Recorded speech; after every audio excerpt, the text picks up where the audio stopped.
വെട്ടി നുറുക്കി ചാക്കിലാക്കി ആരും കാണാത്ത സ്ഥലത്ത് കൊണ്ടുപോയി കുഴിച്ചിട്ടു. നിനക്കെന്നെ എന്ത് ചെയ്യാൻ പറ്റും?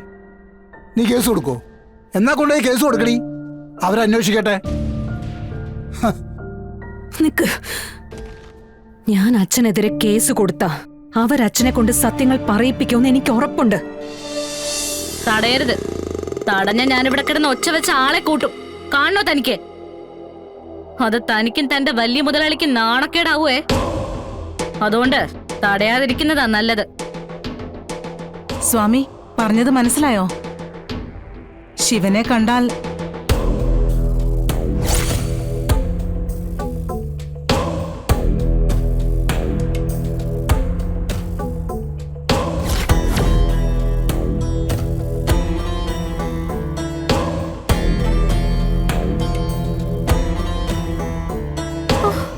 എന്തൊരു ചൂട് ആന്റി.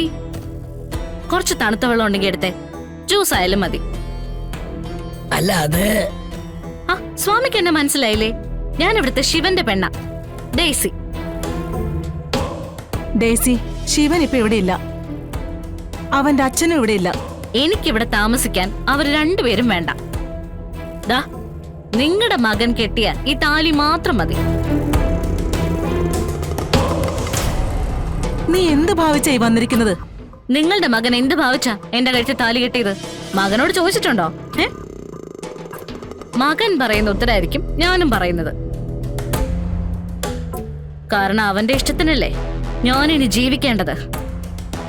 അവന്റെ ഭാര്യയായി പോയില്ലേ? എവിടെയാ അവന്റെ മുറി? തൽക്കാലം അവൻ വരുന്നത് വരെ ഞാൻ അവിടെ വെയിറ്റ് ചെയ്തോളാം.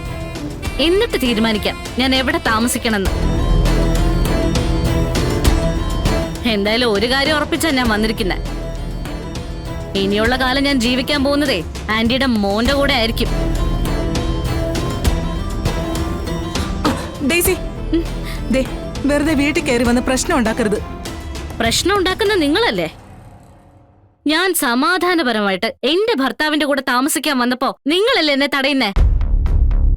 കുട്ടിയെ കാണിക്കുന്നത് കയ്യേറ്റമാണ്. വീട് കയറിയുള്ള കയ്യേറ്റം. പോലീസിനെ വിളിച്ചാലേ അകത്താവും. വിളിച്ചോളൂ, പോലീസ് വരട്ടെ. ഞാൻ ചാനലുകാരെയും വിളിക്കാം. എന്നിട്ട് ഈ വീടിന് മുന്നിൽ സത്യാഗ്രഹവും ഇരിക്കാം. മാണിക്കത്ത് മഹേന്ദ്രന്റെ പേര് വാനോളം ഉയരുകയും ചെയ്യും. എന്താ സ്വാമി, പോലീസിനെ വിളിക്കുന്നില്ലേ? അപ്പൊ പിന്നെ എനിക്ക് അകത്ത് പോയി വിശ്രമിക്കാലോ. ഡേസി, അകത്തേക്ക് കയറാൻ ഞാൻ സമ്മതിക്കില്ല. ശിവന്റെ അച്ഛൻ വരട്ടെ, എന്നിട്ട് തീരുമാനിക്കാം നീ അകത്തേക്ക് പോണോ അതോ പുറത്തേക്ക് പോണോന്ന്. പുറത്തേക്ക് പോകുന്ന കാര്യമേ നടക്കില്ല. എന്റെ പപ്പ എവിടെ? പപ്പയുടെ പെങ്ങളുടെ മകന്റെ കൂടെ എന്റെ കല്യാണം നടത്താൻ പോവാ. ശിവന്റെ താലിയും കഴുത്തിലിട്ടോണ്ട് ഞാൻ എങ്ങനെയാ മറ്റൊരാളുടെ ഭാര്യ ആവുന്നത്? അതുകൊണ്ട് എന്നെ എവിടെയിട്ട് കൊന്നാലും കുഴപ്പമില്ല, ഞാൻ ഈ വീട്ടിൽ നിന്ന് ഇറങ്ങില്ല. അതുകൊണ്ടൊരു തീരുമാനാവുന്നവരെ ഞാൻ ഇവിടെ ഇരിക്കാൻ പോവാ.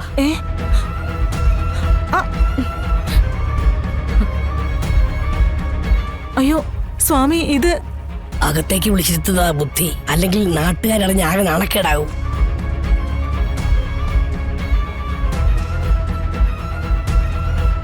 ഈശ്വര,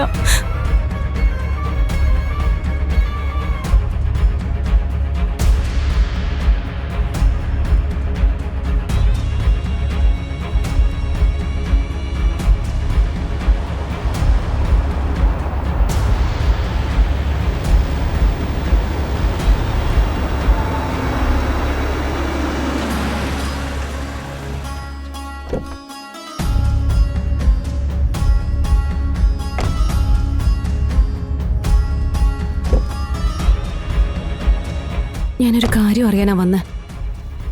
അന്ന് അച്ഛൻ അമ്മയെ എങ്ങോട്ടാ ഇവിടുന്ന് കൊണ്ടുപോയത്?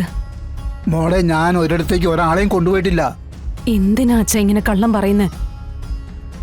അച്ഛനും അമ്മ ഇവിടെ വന്ന് കൊണ്ടുപോയെന്ന് ശ്യാമിയും ചേച്ചിയും പറയുന്നുണ്ടല്ലോ.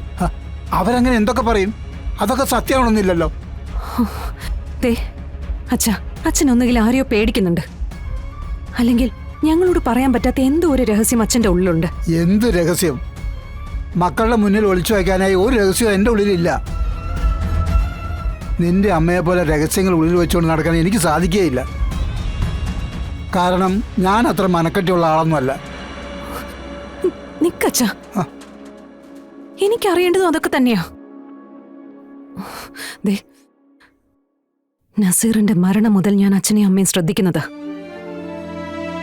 പല ചോദ്യങ്ങൾക്കും പല രീതിയിലാണ് നിങ്ങൾ രണ്ടുപേരും മറുപടി പറഞ്ഞിരിക്കുന്നത്.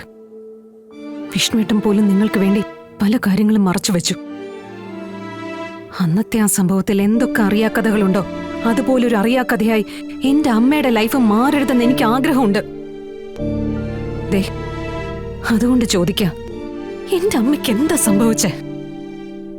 ജീവിച്ചിരിപ്പുണ്ടോ അതോ? ചോദിക്കടി, എന്താ നിർത്തിക്കളഞ്ഞേ?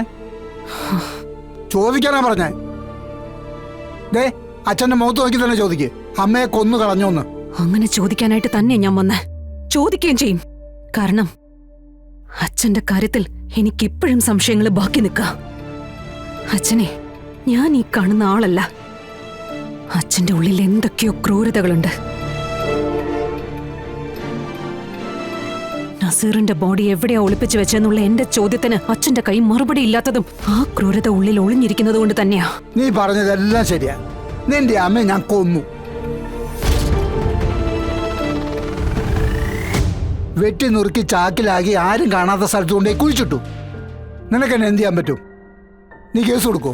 എന്നാ കൊണ്ടുപോയി കേസ് കൊടുക്കടി, അവരന്വേഷിക്കട്ടെ. നിക്ക്, ഞാൻ അച്ഛനെതിരെ കേസ് കൊടുത്ത അവരച്ഛനെ കൊണ്ട് സത്യങ്ങൾ പറയിപ്പിക്കുമെന്ന് എനിക്ക് ഉറപ്പുണ്ട്. അരുതാത്ത സത്യങ്ങൾ അച്ഛനിൽ നിന്ന് പുറത്തു വരുമെന്ന് ഞാൻ ഭയക്കുന്നുണ്ട്. അതുകൊണ്ട് മാത്രമാണ് എന്റെ ഈ വരവ്. ഈ വരവിൽ എനിക്ക് കൃത്യമായ ഉത്തരം കിട്ടിയില്ലെങ്കിൽ എനിക്ക് പോകേണ്ട വഴിക്ക് ഞാൻ പോവും.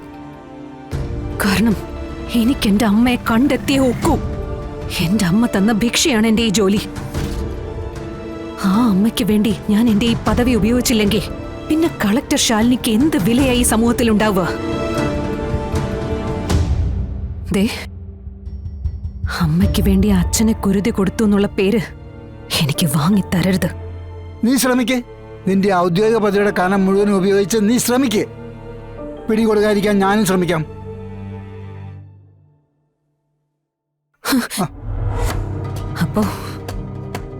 അപ്പൊ കുറ്റവാളിയാണെന്ന് സ്വയം അങ്ങ് ഉറപ്പിച്ചു. മക്കളെല്ലാരും കൂടി ഒരുമിച്ച് തീരുമാനിച്ചാ പിന്നെ ആ നെറ്റിപ്പെട്ട എടുത്ത് ചാർത്താരിക്കാൻ പറ്റില്ലല്ലോ. പക്ഷേ നിങ്ങളെല്ലാവരും കൂടി ഒരേ സ്വരത്തിൽ മുറവിളി കൂട്ടുമ്പോഴും എന്നിലെ ഭർത്താവ്, എന്നിലെ അച്ഛൻ, നിങ്ങളെയൊക്കെ തൃപ്തിപ്പെടുത്താൻ പോകുന്നൊരു മറുപടി എന്നിലുണ്ട്. അതുമാത്രം മതി എനിക്ക് എൻ്റെ മനസാക്ഷി കോടതിയെ വിശ്വസിപ്പിക്കാൻ. എനിക്കത് മാത്രം മതി.